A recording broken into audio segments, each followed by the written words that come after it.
મિત્રો, સુભાષ પાલેકર કૃષિ એટલે ઈશ્વરીય વ્યવસ્થાને આપણે કોઈ પણ ખલેલ કર્યા વગર એને સ્થાપિત કરવાની એક પદ્ધતિ, એટલે કે જેવી રીતે જંગલોમાં માનવની ઉપસ્થિતિ વગર ત્યાં મોટા મોટા વૃક્ષો, જ્યાં કોઈ ખાદ નથી, પેસ્ટિસાઇડ નથી, કોઈ સિંચન નથી, છતાં આ ઈશ્વરીય વ્યવસ્થામાં જે કંઈ પોષક તત્વો લઈ અને છોડ ફળ ફૂલ કંદ આપે છે, એ જ વ્યવસ્થા આપણા ખેતરમાં આપણે રાસાયણિક ખાદ પેસ્ટિસાઇડથી એને આપણે નુકસાન પહોંચાડી છે.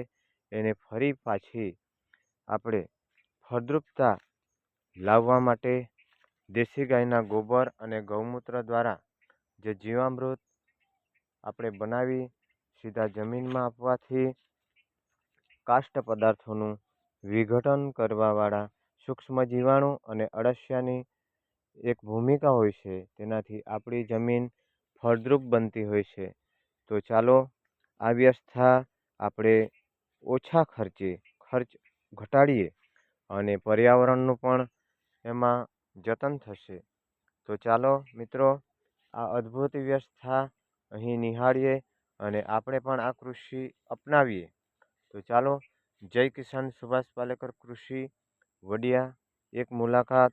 અને અહીં પંચસ્તરીય જંગલ મોડલ, શેરડી મોડલ અને વિવિધ પાકોનું અહીં વાવેતર થઈ રહ્યું છે.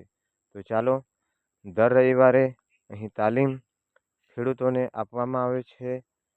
તો ચાલો, એક મુલાકાત જય કિસાનના આંગણે. જય હિન્દ, જય ભારત.